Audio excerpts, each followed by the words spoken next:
నమస్తే, welcome to news cafe. ముందుగా పలు వార్తాపత్రికలో ఉన్నటువంటి ప్రధాన అంశాలను ఒకసారి చూద్దాం.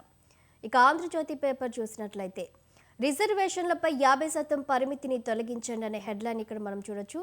కాంగ్రెస్ వర్కింగ్ కమిటీ సమావేశంలో పార్టీ అధ్యక్షుడు మల్లికార్జున ఖర్గే, సోనియా గాంధీ, రాహుల్ గాంధీ, కేసీ వేణుగోపాల్ దీంట్లో పాల్గొన్నట్లు మనం చూడొచ్చు. సామాజిక ఆర్థిక విద్యా రంగాల్లో వెనుకబాటుతనం గుర్తింపునకు కులగణన జరపండి. తెలంగాణ నమూనా అనే దేశానికి ఆదర్శం కావాలి. ప్రైవేటు సంస్థల్లోనూ కోటా కోసం చర్యలు చేపట్టాలి అని కూడా ఇక్కడ హెడ్లైన్స్ని హైలైట్ చేసినట్టు మనం చూడొచ్చు. దేశానికే రోల్ మోడల్గా నిలిచిన రాష్ట్రం. గవర్నర్కు కాంగ్రెస్ బీసీ నేతల ధన్యవాదాలు. మహేష్ గౌడ్ నేతృత్వంలో జిష్ణుదేవ్ను కలిసిన నేతలు బీసీ బిల్లును ఆమోదించి రాష్ట్రపతికి పంపినందుకు కృతజ్ఞతలు తెలిపి సన్మానం అని కూడా హెడ్లైన్ని మనం చూడొచ్చు. నెక్స్ట్ మరొక న్యూస్ చూస్తే అమరావతికి ఆంధ్రప్రదేశ్కు అండగా నిలుస్తా.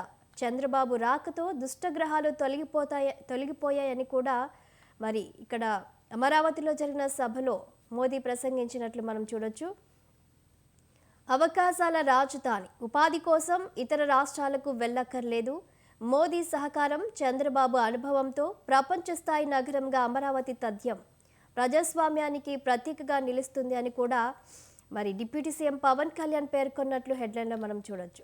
మరొక న్యూస్ చూస్తే దోస్తు నోటిఫికేషన్ జారీ. డిగ్రీ కోర్సుల్లో ప్రవేశాలకు నేటి నుంచి దరఖాస్తులు. 10 నుంచి తొలి విడత వెబ్ ఆప్షన్లు. 29న సీట్ల కేటాయింపని కూడా మనం ఇక్కడ చూస్తున్నాము. నెక్స్ట్ మరొక న్యూస్ చూస్తే 10 రోజులు 10 లక్షల సైబర్ దాడులు. పహల్గామ్ ఘటన తర్వాత రెచ్చిపోయిన పాక్ హ్యాకర్లు. భారత రక్షణ, టెలికాం, రవాణా, విద్యారంగాల వెబ్ సర్వర్లలోకి చొరబడి యత్నాలు అని కూడా మనం ఇక్కడ చూస్తున్నాం. పాకిస్తాన్తో పాటు బంగ్లాదేశ్, మొరాకో, మధ్యప్రాచ్య దేశాల్లో తిష్టవేసి దాడులు చేస్తున్నట్లు కూడా మనం ఇక్కడ చూడొచ్చు. నెక్స్ట్ మరొక న్యూస్ చూస్తే వడదెబ్బ మృతులకు 4 లక్షల రూపాయల పరిహారం. రాష్ట్రంలో వడగాలుల ప్రభావిత మండలాలు 588 ఉన్నట్లు గుర్తించినట్లు చూడొచ్చు.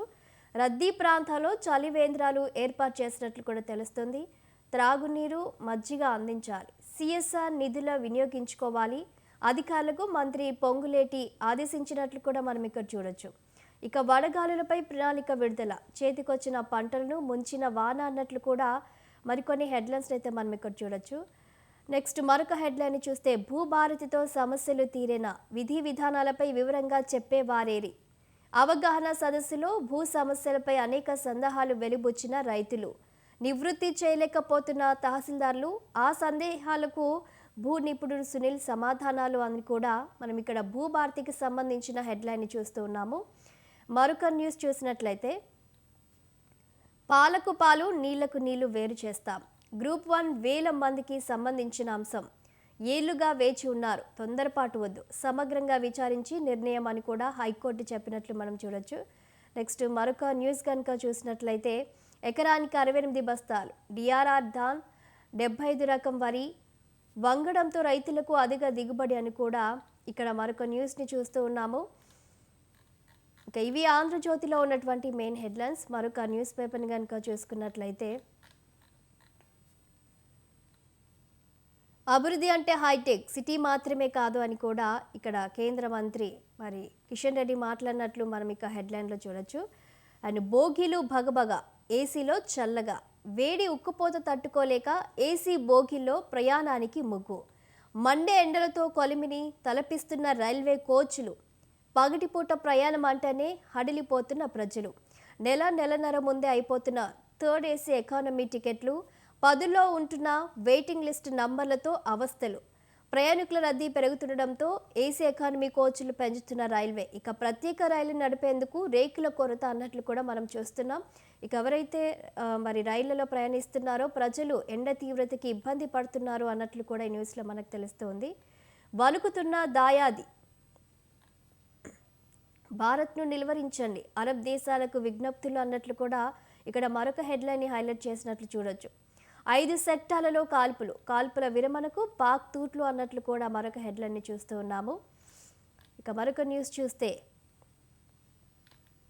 ముందస్తు బెయిల్ ఇవ్వలేం. ఫోన్ ట్యాపింగ్ కేసుల నిందితుడు ఎస్ఐబి మాజీ చీఫ్ ప్రభాకర్రావుకు హైకోర్టులో చుక్కెదురైనట్లు తెలుస్తుంది. ముందస్తు బెయిల్ ఇవ్వలేమని విచారణ ఎదుర్కోవాల్సిందేనని ఉన్నత న్యాయస్థానం తేల్చి చెప్పినట్లు కూడా మనకి ఇక్కడ తెలుస్తోంది. నెక్స్ట్ మరొక న్యూస్ కనుక చూసినట్లయితే, ఏపీ మర్యాద చాలా కాస్ట్లీ గురు, చాట్ జీపీటీలో ధన్యవాదాలు, దయచేసి ఖరీదే, వీటికి అదనపు విద్యుత్, సమాధానం కోసం గూగుల్ కంటే 10 రెట్లు ఎక్కువ శక్తి. ఓపెన్ ఏఐ సీఈఓ శామ్ ఆల్ట్మ్యాన్ ఇతర పరిశోధనల్లో వెలుగులోకి అన్నట్లు కూడా ఇక ఏఐకి సంబంధించిన ఒక న్యూస్ని ఇక్కడ చూడొచ్చు. నెక్స్ట్ మరొక న్యూస్ చూస్తే, ముంచెత్తిన నష్టం, అకాల వర్షంతో కొనుగోలు కేంద్రాల్లో ఆగమాగం, వాన ధాటికి పలు చోట్ల కొట్టుకుపోయిన వడ్ల రాసులు, కొనుగోలులో జాప్యం, రైతులకు తప్పని యాతనను కూడా మనం ఇక్కడ చూస్తూ ఉన్నాము. ఇక ఇవి పలు వార్తాపత్రికలో ఉన్నటువంటి ప్రధాన అంశాలు.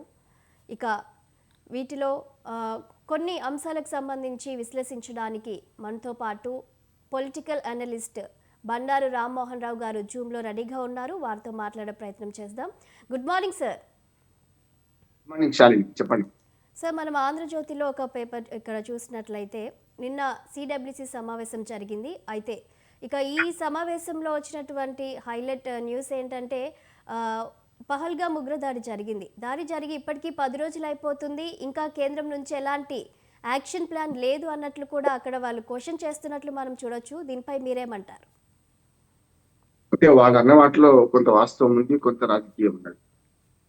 మీకు అట్లాగే స్వతంత్ర ప్రేక్షకులకు నమస్కారం. ఎందుకంటే వాళ్ళు కొన్ని డిమాండ్ అనొద్దు కానీ కొన్ని సూచనలు చేశారు. ఎప్పుడు కూడా ప్రతిపక్షము ప్రభుత్వం రెండు కూడా కలిసికట్టుగా సాగితేనే దేశం ముందుకు. ఉగ్రదాడిని అందరూ ఖండించారు. అధికార పక్షం అయితే నేను ఖచ్చితంగా ఈట్కా జవాబు పద్ధతి అన్నారు. మోడీ గారు బీహార్కి పోయి హెచ్చరించారు. సౌదీ అరేబియా నుంచి వచ్చారు ప్రత్యేకంగా. మళ్ళీ ఇవన్నీ చూసుకుంటే ప్రతిపక్షాలు కొన్ని సూచనలు చేసినాయి. మొట్టమొదటేమో బ్లాంక్ చెక్ ఇచ్చేసినాయి. అంటే మీరు ఏం చేసినా మీ వెంట ఉంటాము అని అఖిల పక్షంలో కాంగ్రెస్ పార్టీ ప్రధాన ప్రతిపక్షం కదా వాళ్ళు చెప్పారు కూడా. అంటే వాళ్ళు స్నేహాస్తం అందిస్తే దాన్ని కౌగలించుకోవాల్సిన బాధ్యత వీళ్ళది కదా. వాళ్ళ హస్తాన్ని అందించారు. ప్రభుత్వం చేయాల్సిన పని వాళ్ళని కౌగలించుకొని వాళ్ళను ఓ రకంగా చెప్పాలంటే మేము ఒకటే, ఈ దేశ భద్రత విషయంలో, దేశ రక్షణ విషయంలో, దేశానికి ఉన్న ముప్పు విషయంలో మనందరం ఒకటే అనే మాట చాటాల్సిన అవసరం ఉంది. కానీ ఏమైతుంది, ఇప్పటి వరకు పార్లమెంట్ సమావేశాలు నిర్వహించలేదు. కాంగ్రెస్ పార్టీ అదే కోరింది కదా. ఏమన్నది, ఉభయ పార్లమెంట్ సమావేశాలు మీరు పెట్టండి, పెడితే మనం దేశం అంతా ఒకటి ఐక్యంగా ఉందని చెప్పడం కోసం పనికొస్తున్నారు. ఒక మాట చెప్పుకోవచ్చు. ఉదాహరణకు కరడు కట్టిన ముస్లిం పార్టీలు కూడా ఎంఐఎం ఉన్నది. ఎంఐఎం బీజేపీకి అసలు పడదు. అటువంటి దానిలో కూడా దేశ రక్షణ విషయంలో ఎంఐఎం అధ్యక్షుడు అసదుద్దీన్ ఓవైసీ స్పష్టంగా చెప్పిండు, దేశ భద్రత విషయంలో పార్టీలకు అతీతంగా స్పందిస్తా ఉన్నారు. దాని దీటుగానే ప్రభుత్వం కంటే కొన్నిసార్లు ఎక్కువ స్పందించండి ఆయన. ఒక చెప్పాలంటే మనకు పాకిస్తాన్ మన విదేశాంగ మంత్రులు మాట్లాడే విషయంలో కానీ, బిలావర్ భుట్టో కొడుకు మనమడు మాట్లాడిన విషయంలో కానీ స్పష్టంగా స్పందించాడు. మీ తాతను చంపింది ఎవరు, మీ అమ్మను చంపింది ఎవరు, ఎట్లా మాట్లాడుతున్నామని బిలావర్ భుట్టోకు మూతోడుకర్ జవాబు, అంటే ముఖం మీద కొట్టినట్టు జవాబు ఇచ్చారు కదా అసదుద్దీన్ ఓవైసీ. అటువంటి ప్రతిపక్షాలు ఇంత ఐక్యతారాగం పాడుకుంటూ అట్లెందుకు మనకు జమ్మూ కాశ్మీర్ ముఖ్యమంత్రి స్వయాన్ ఆయన కూడా ఆయన బాధ్యత లేదు వరకు చెప్పాలంటే జమ్మూ కాశ్మీర్ లో పూర్తిగా కేంద్ర ప్రభుత్వ బాధ్యత ఉంటుంది. ఏది శాంతి భద్రత విషయంలో కూడా. ఎందుకంటే వాళ్ళు లెఫ్టినెంట్ గవర్నర్ ఆధీనంలో ఉన్నది కేంద్ర పాలిత ప్రాంతం కనుక. అయినా సరే ఈ దాడులకు మేము ప్రభుత్వం బాధ్యత వహిస్తుంది, ఓ రకంగా చెప్పి అజాగ్రత్తనే నేను క్షమాపణ చెప్పుకోవడానికి కూడా సిగ్గుపడుతున్నా అని ఒమర్ అబ్దుల్లా జమ్మూ కాశ్మీర్ ముఖ్యమంత్రి స్వయాన్ని ప్రకటించాడు. అంటే ఇంత బాగా మద్దతు ప్రతిపక్షాల నుంచి, కాంగ్రెస్ నుంచి కాకుండా ఇతర ప్రాంతీయ పార్టీ నుంచి కానీ, ఇతర ప్రతిపక్ష పార్టీ నుంచి కానీ కాంగ్రెస్ తో సహా ఇస్తున్నప్పుడు మరి వాళ్ళు ఎందుకు స్నేహస్తం అందిస్తే తీసుకోవడం లేదు అనే మాట వస్తున్నారు. దానికి ఒక కారణం ఏంటంటే, ఇది ఏది మంచి అయినా చెడ్డ అయినా నేనే క్రెడిట్ తీసుకుంటాననే ప్రభుత్వ విధానం కూడా కావచ్చు, లేకపోతే మోడీ గారి మొండితనం కావచ్చు. ఇవన్నీ ఇట్లా కొంత చర్చకు వచ్చినాయి. అందుకని నేను సిడబ్ల్యూసి నిర్మాణంలో ఒకటి ఏం చేయడం లేదని తప్పని నేను అనుకుంటాను. ఒకటేమో ఇప్పుడు విడమర్శ సహాయకం ఎందుకు అంటున్నానంటే, మల్లికార్జున ఖర్గే అట్లాగే రాహుల్ గాంధీ ఇద్దరు కూడా లోక్సభలో ప్రతిపక్ష నాయకుడు రాహుల్ గాంధీ, రాజ్యసభలో ప్రతిపక్ష నాయకుడు మల్లికార్జున ఖర్గే, వీళ్ళిద్దరు కూడా ఈ సిడబ్ల్యూ సమావేశానికి ముందే ఒక లెటర్ రాశారు ఇది కేంద్ర ప్రభుత్వానికి. అయ్యే ఇప్పటికైనా సరే వాళ్ళ పాకిస్తాన్ వాళ్ళేమో అందరు ఏకమవుతున్నారు, మనం ఎందుకు ఏకం కావద్దు? పార్లమెంటు ఉభయ సభల సమావేశం పెట్టండి. ఏం జరుగుతుందో చెప్పండి. మనం అందరం ఐక్యంగా ఉన్నది చెప్దాం కోసం ప్రయత్నం చేద్దాం అన్నాం. దానికి ఇప్పటిదాకా పెట్టలే కదా! 10 రోజులు అయితుంది ఏం చేస్తున్నారని. చాలా సార్లు ప్రభుత్వంలో శాలిని ప్రభుత్వంలో ప్రతిది ఏం జరుగుతుందో అందరికీ తెలవని అవసరం లేదు. ఎందుకంటే కొన్ని యుద్ధం సమయంలో కొన్ని రహస్యాలు పాటించాలి. మన వ్యూహాన్ని బయట పెడితే అవతల వాడు అంతకంటే పెట్టిపోతాడు కదా. కనుక యుద్ధ వ్యూహాలు బయట పెట్టమని ఎవరు చెప్పడం లేదు, కానీ తీసుకుంటున్న చర్యలు ఏమిటి అనేది ప్రపంచానికి తెలవాలి, ముఖ్యంగా ప్రతిపక్షాలకు తెలవాలి. అందుకని ఆ అభ్యంతరాన్ని నేను సమర్థిస్తూనే ఈ 10 రోజులకి ఏం చేస్తలేనంటే యుద్ధానికి పోవాలా? ఏం చేయాలి? యుద్ధం అనివార్యమైతే తప్ప పోవద్దు. యుద్ధ సన్నాహాలు చేసుకుంటున్నాం. మనకంటే ఎక్కువ వాళ్ళు చేసుకుంటున్నారు. మనం యుద్ధం అని అనకముందే పాకిస్తాన్ వాళ్ళు యుద్ధ సన్నాహాలు చేసుకుంటున్నారు, దాడులు చేస్తున్నారు, ప్రతిదాడులు చేస్తున్నారు. మనం అంతే తప్ప దాడులు చేస్తున్నారు వాళ్ళు మొట్టమొదటి. అందుకని ఇప్పుడు ప్రతిపక్షాలు అన్నట్టు 10 రోజులు ఏం చేస్తలేదు, 10 రోజులు ఏం చేస్తలేదు అంటే ఎన్ఐఏ దర్యాప్తు జరుగుతుంది కదా. ఎన్ఐఏ దర్యాప్తులో ఈ భద్రతా వైఫల్యం స్పష్టంగా ఉందని ఎన్ఐఏ సంస్థనే, కేంద్ర ప్రభుత్వ సంస్థనే చెప్పింది, ఇంటెలిజెన్స్ సంస్థ. రెండవది ఎన్కౌంటర్ చేయడానికి తిరుగుతున్నారు మనం భద్రతా దళాలు. ఇది మనకు పెహల్గాం పక్కన ఉన్న అడుగులో తిరుగుతున్నారు. కానీ ఓ దొంగ పోలీసు ఆటలు ఆడుతున్నారు అంటున్నారు. ఎందుకంటే వాళ్ళు దొరకడం లేదని, ఇప్పుడే తప్పించుకున్నారని, ఇప్పటిదాకా వాళ్ళు బస చేసిన స్థావరం బయటపడ్డదని, అక్కడ వాళ్ళు ఆహార పానీయాలు తీసుకున్న గిన్నెలు అవన్నీ బయటపడ్డాయని చెప్పి ఇట్లా అంటున్నారు. కానీ ఇంత పెద్ద యంత్రాంగంలో తెలంగాణ, ఛత్తీస్గఢ్ ప్రాంతంలో జరుగుతున్న కర్రెగుట్టల్లో పైనుంచి డ్రోన్ ఆపరేషన్ చేస్తున్నారు కదా. మరి నక్సలైట్ మీద ఇంత ఇంత పెద్ద ఎత్తున కూంబింగ్ చేస్తున్నప్పుడు మరి ఇటువంటి దుర్మార్గమైన ముష్కర్లు, నక్సలైట్ కూడా తప్పని మంచిగా నేను అంటలేను, కానీ ఇక్కడ చేస్తున్నట్టే అక్కడ వాళ్ళ మీద ఎందుకు చేయడం లేదు? వ్యక్తి హననం చేసుకుంటూ, వ్యక్తులను చంపుకుంటూ పెద్ద మారణహోమం సృష్టించిన వాళ్ళు ఎందుకు చేయడం లేదు ప్రశ్న వస్తున్నది. యుద్ధం గురించి మాత్రం ఇప్పుడు కేంద్ర ప్రభుత్వం వ్యూహాన్ని బయటపెట్టాల్సిన అవసరం లేదు. ఏం చేస్తుండ్రు అంటే అందుకని ప్రతిపక్షాలను ఒకసారి పరిగణలోకి తీసుకొని వాళ్ళను పిలిపించి మేము చేస్తున్నామని వాళ్ళ మందమని చెప్పాల్సి ఉందని నేను అంటున్నాను. ప్రజలందరికీ కూడా యుద్ధ వ్యూహాలు చెప్పాల్సిన అవసరం లేదు, కానీ మేము ఇది చేస్తున్నామని ప్రతిపక్షాలకు చెప్తే కొంతవరకు శాంతి కలిగే అవకాశం ఉంటుంది. సిడబ్ల్యూసీ తీర్మానంలో ఈ 2 ఉన్నాయి. ఏం చేస్తారే అనేది అబద్ధం, కానీ ఏమి చేసిందా అని వీళ్ళు చెప్పకపోవడం మాత్రం నిజం. అది చేయాల్సిన అవసరం ఉందని నేను అనుకుంటున్నాను.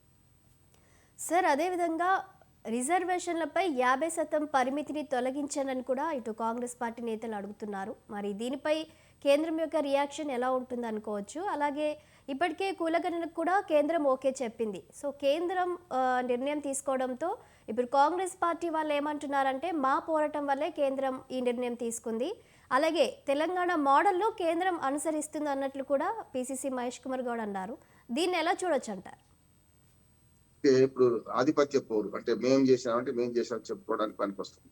మొత్తం మీద డిమాండ్ చేసింది కాంగ్రెసే, కానీ మొదలు పెట్టాల్సింది ఎవరు? ఇప్పటిదాకా గత 11 ఏళ్ళు కానీ ఈ కాంగ్రెస్ మన ఎన్డీఏ గవర్నమెంట్ ఉన్నది. అంతకుముందు ఎవరున్నారు? వీళ్ళే కదా. కనుక వాళ్ళు అప్పుడు ఎందుకు చేయలేదని సమస్య వస్తుంది. ఇప్పుడు గురువింద గింజ తన నలిపారు కదా అన్నట్టు గతంలో ప్రభుత్వాలు ఏమున్నాయి? బీజేపీ ప్రభుత్వం, మధ్యాహ్న వాజ్పేయిదే పూర్తి స్థాయి ప్రభుత్వం.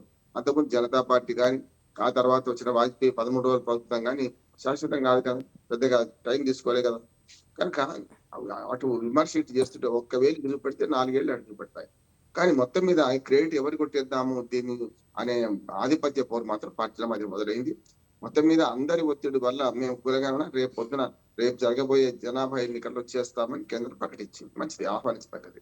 కానీ ఇప్పుడు దీన్ని ఎవరు అంటే మేము అనే ఒక ఆధిపత్య పోరు నడుస్తున్నది.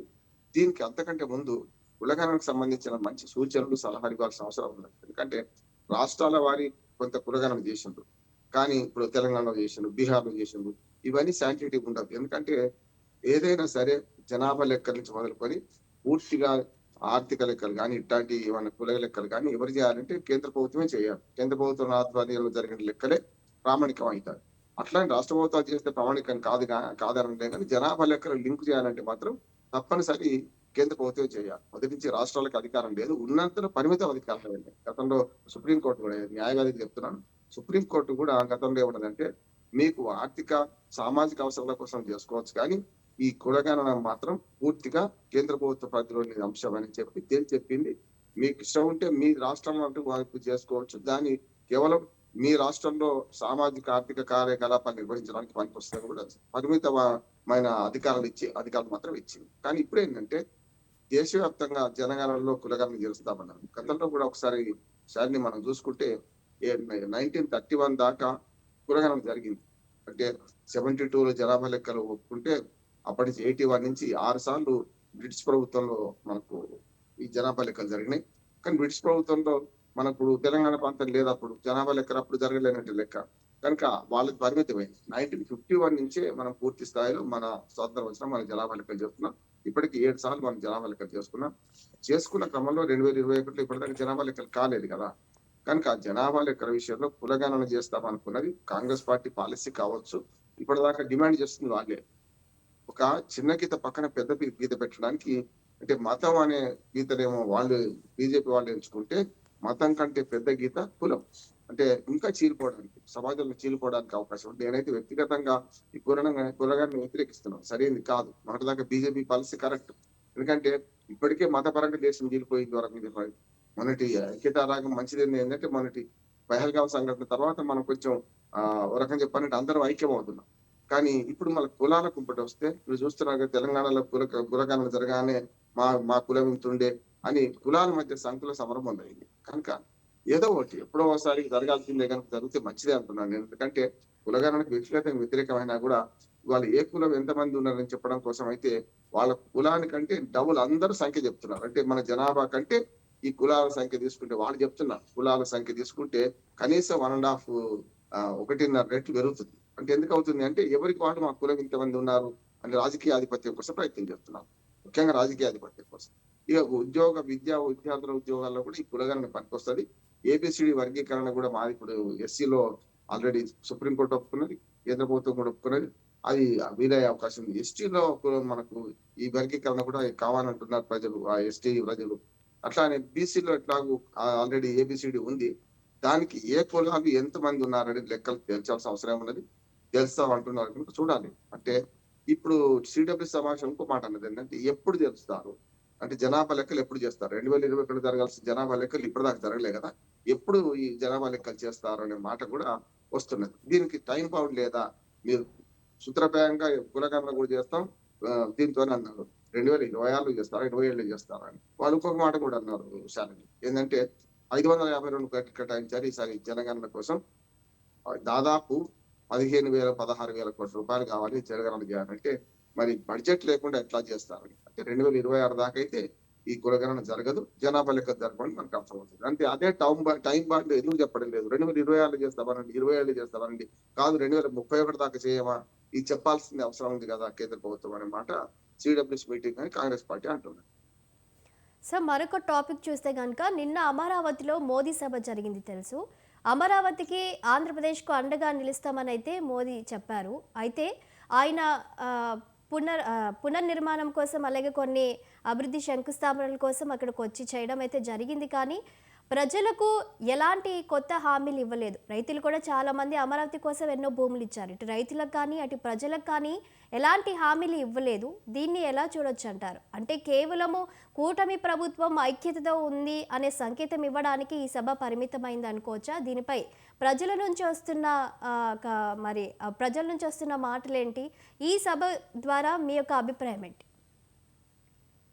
ప్రధానమంత్రి మాటల్లో ఒకటిగా మాత్రం కనపడ్డది. అంటే ఇప్పటిదాకా అశ్రద్ధ చేయబడింది, గ్రహణం పట్టింది, రాజకీయ గ్రహణంతో ఆగిపోయింది అమరావతి నిర్మాణం అని ఆయన స్పష్టంగా చెప్పారు. రాజకీయ గ్రహణానికి కారణం ఎవరు చెప్పాల్సిన అవసరం ఉంది కదా. జగన్మోహన్ రెడ్డి ప్రభుత్వమే రాజకీయ గ్రహణం అని ఆయన ఉద్దేశం అదే. ఎందుకంటే 5 ఏళ్లు జగన్మోహన్ రెడ్డి ప్రభుత్వం రావడం వల్ల మేము దాన్ని చేయలేకపోయినామని. చేయకపోవడానికి కారణం, ఇప్పుడు సహజంగా ప్రకృతి పరంగా ఏర్పడే గ్రహణాలు వేరు, రాజకీయ పరంగా ఏర్పడే గ్రహణాలకు రాజకీయ పార్టీలు కారణం అవుతాయి. అవును కదా. రహస్య స్నేహితుడిగా ఇప్పటిదాకా బీజేపీ మొన్నటిదాకా ఏదైతే జగన్మోహన్ రెడ్డి ఓడిపోయేదాకా ఆయనతో కలిసి ఉన్నది. ప్రతి బిల్లు కూడా ఇప్పుడు కూడా మొన్నటికి మొన్న రాజ్యసభలో ఒక బిల్లుకు మద్దతు చేయాలంటే తప్పనిసరి ఈ నలుగురు మన ఎంపీలు ఉన్న సరే మన వైసీపీ మద్దతు చేసింది కేంద్ర ప్రభుత్వానికి. అంటే రహస్య స్నేహితుడిగా వర్ణించుకొని ఆనాడు ఆంధ్రప్రదేశ్ రాజధానులు 1 కాదు 3 అన్నప్పుడు కేంద్ర ప్రభుత్వం ఏం చేసింది అంటున్నారు. రాజకీయ గ్రహణం అంటే ఇక్కడ వేరే పార్టీ మారంగానే కేంద్ర ప్రభుత్వంలోని వైఖరి మారిపోవద్దు కదా. అంటే ఆనాడు ఇప్పుడు కూటమిలో ఉన్న తెలుగుదేశం కానీ మన జనసేన కానీ కూటమి నుంచి వెనక్కి పోయింది కదా 2018లో. అందుకంటే వీళ్ళ మీద కక్ష తెచ్చుకోవడం వాళ్ళతో స్నేహం చేసిండ్రు. తప్పు కదా. అంటే కేంద్ర ప్రభుత్వం దగ్గర బాధ్యత ఉందంటున్నాడు. ఆనాడైనా సరే ఈనాడైనా సరే 11 ఏళ్ళు అయింది మనకు తెలంగాణ రాష్ట్రంతో ఆంధ్రప్రదేశ్ విడిపోయి. 11 ఏళ్లుగా విభజన హామీల సంగతి ఏమిటి? చేయలేక చెప్పలే కదా. విభజన హామీలు పూర్తి స్థాయిలో ఏమీ అమలు కాలేదు. అట్లానే ఈ 11 ఏళ్లలో మొదటి 5 ఏళ్ళు అయితే ఎన్డీఏ కూటమి ప్రభుత్వం ఉన్నది కదా. 2014 నుంచి 19 దాకా. అప్పుడేం చేశారు? అప్పుడు కొంతవరకు పోలవరం పూర్తిగా నిర్మాణం అయ్యే పరిస్థితి ఉంటే మంచిగా ఉంటుండే. అమరావతి కూడా ఆల్మోస్ట్ ఆల్ శాశ్వత నిర్మాణం జరగాల్సి ఉండే. ఇదే మోడీ గారు కదా ఆనాడు వచ్చి ఇది మట్టి నీళ్లు తెచ్చినని విమర్శలు ఎదుర్కొంది. నేనన్న మాట కాదు. ఇదే కూటమి తర్వాత విచ్చుకుపోయిన తర్వాత చంద్రబాబు నాయుడు గారు, జనసేన అధ్యక్షుడు పవన్ కళ్యాణ్ గారు అదే మాట్లాడారు. ఏది కూటమి విచ్ఛిన్నమైన తర్వాత మీరు మట్టి నీళ్లు తీసుకొచ్చారు, మాకేమి ఇచ్చారన్న మాట ప్రజలన్నది కాదు, వైసీపీ అన్నది కూడా కాదు, వీళ్ళే అన్నారు కదా. అందుకని ఏమంటున్నారంటే వైసీపీ పాలనలో కేంద్ర ప్రభుత్వం చిన్న పెద్ద తప్పు చేసింది ఏంటంటే, ఎప్పుడైతే 3 రాజధానులు అన్నారో కాదు ఒకటే రాజధాని కేంద్ర ప్రభుత్వం ఒకసారి డిక్లేర్ చేసింది. స్వయంగా ప్రధానమంత్రి నేనే వచ్చి మన శంకుస్థాపన పాల్గొన్నాను, ఇది సరైనది కాదు అని చెప్పాల్సి ఉండే. సరే చెప్పలేకపోయింది రాజకీయంగా. కానీ అఫిడవిట్ అయ్యేటప్పుడు సుప్రీంకోర్టులో కానీ హైకోర్టులో కానీ అఫిడవిట్ ఏమి వేశారు? రాష్ట్ర ప్రభుత్వాలు ఇష్టం, మనకి రాష్ట్ర రాజధాని నిర్ణయం రాష్ట్ర ప్రభుత్వాలు ఇష్టం అన్నారు. అంటే ఇష్టం అన్నట్టు మహమ్మద్ ఇబ్న్ తుగ్లక్ కథ చేసినట్టు ప్రతిసారి రాజధాని పార్టీలు మారినప్పుడు రాజధానిని మార్చుకుంటూ పోతే ఎట్లయితుంది? కనుక ఆ పొరపాటు పెద్దగా జరిగిన దానిలో వైసీపీకి ఎంత బాధ్యత ఉందో బీజేపీకి కూడా అంత బాధ్యత ఉంది. కూటమి నుంచి పక్కకు పోయిన వైసీపీ ట్రాప్ లో పడి పక్కకు పోయిన మిత్ర పక్షాలది కూడా అంటే మన జనసేనది, టీడీపీ కూడా అంతే బాధ్యత ఉంది. మంచిగా చెడ్డ ఇప్పుడైతే నేను పాజిటివ్ స్పందిస్తాను. ఏంటంటే అదిగో నవలోకం అనే పాట పాడుకుంటున్నాం. ఉందిలే మంచి కాలం ముందురా అని మోడీ గారు చెప్పినట్టు లెక్క. అంటే ఆయన హామీలు నేనైతే పెద్దగా ఆశాభంగా చెందలే గాని మొత్తం ఏదైతే విభజన చట్టంలో ఉన్న హామీలు పోలవరం పూర్తి చేస్తామన్నారు. అమరావతి కూడా ఏదో రకంగా డబ్బులు సమకూర్చుకోవడానికి మేము సహకరిస్తామన్నారు. కానీ నేను ఆశించింది ఏంటంటే ఆశాభంగా నిజంగా ప్రజలందరూ నేను అనుకున్నది ఏంటంటే ఒక 10,000 కోట్లన్నా కేంద్ర ప్రభుత్వం గ్రాంట్ గా ఇస్తాం అనుకున్నా. అంటే మౌలిక వసతులు కల్పించాలంటే ఇమీడియట్ డబ్బు కావాలి. ఇప్పటికే విభజిత ఆంధ్రప్రదేశ్ డబ్బు కొరతతో ఉన్నది, లోడ్ బడ్జెట్ తో ఉన్నది. ఇప్పటికీ అలవి గారిని హామీలు ఇవ్వడం వల్ల ఆ హామీలు నెరవేరడం లేదు.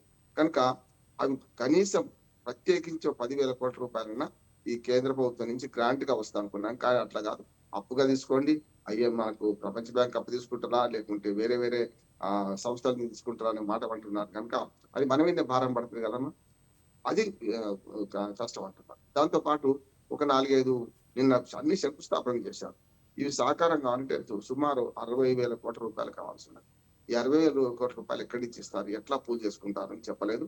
దాంతో పాటు కొన్ని అయితే కేంద్ర ప్రభుత్వ సంస్థలు ఉండే రోడ్లు కానీ రైల్వే వాటి కానీ నా ఉద్దేశం ఏంటంటే మంచి పాతవే కావచ్చు. ఒకసారి ప్రధానమంత్రి నోటి నుంచి రావడం వల్ల మనకు శాంటిటీ ఏర్పడినది, అవసరమైన అభివృద్ధి జరుగుతుందని.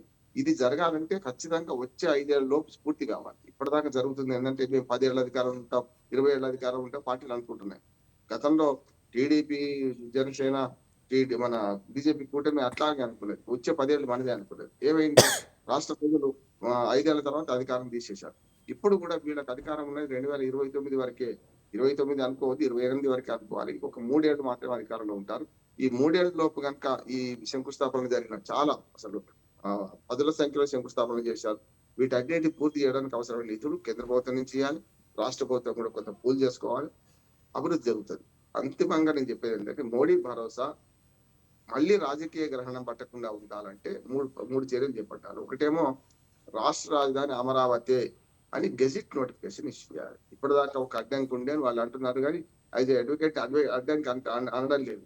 అంటే 10 ఏళ్ళు ఉమ్మడి రాజధానిగా ఉండే కదా, అందుకని మేము అమరావతిని చేయలేకపోయినామన్నారు. కానీ ఆ అడ్డంకి ఏముండదు. ఇప్పటికైనా అమరావతిని గెజిట్ చేసేసి కేంద్ర ప్రభుత్వం అమరావతిని ఇంకెవ్వరు వచ్చినా మార్చకుండా నిర్ణయం చేయాలన్న ఒక మాట చెప్పుకొస్తారు. అభివృద్ధి పనుల్లో వీలైనంత వరకు కేంద్ర ప్రభుత్వం మన రాష్ట్రానికి సహకరించాలి, ఆంధ్రప్రదేశ్ ప్రజల ఆకాంక్షలు నెరవేర్చాలని కోరుకుంటున్నాను. Right, thank you Rammohan Rao గారు. పలు వార్తాపత్రికలో ఉన్నటువంటి ప్రధాన అంశాలను విశ్లేషించినందుకు థ్యాంక్ యూ సార్. ఇది వాల్టీ న్యూస్ కేఫ్. మరో న్యూస్ కేఫ్లో మళ్ళీ కలుద్దాం. చూస్తూనే ఉండండి స్వతంత్ర న్యూస్.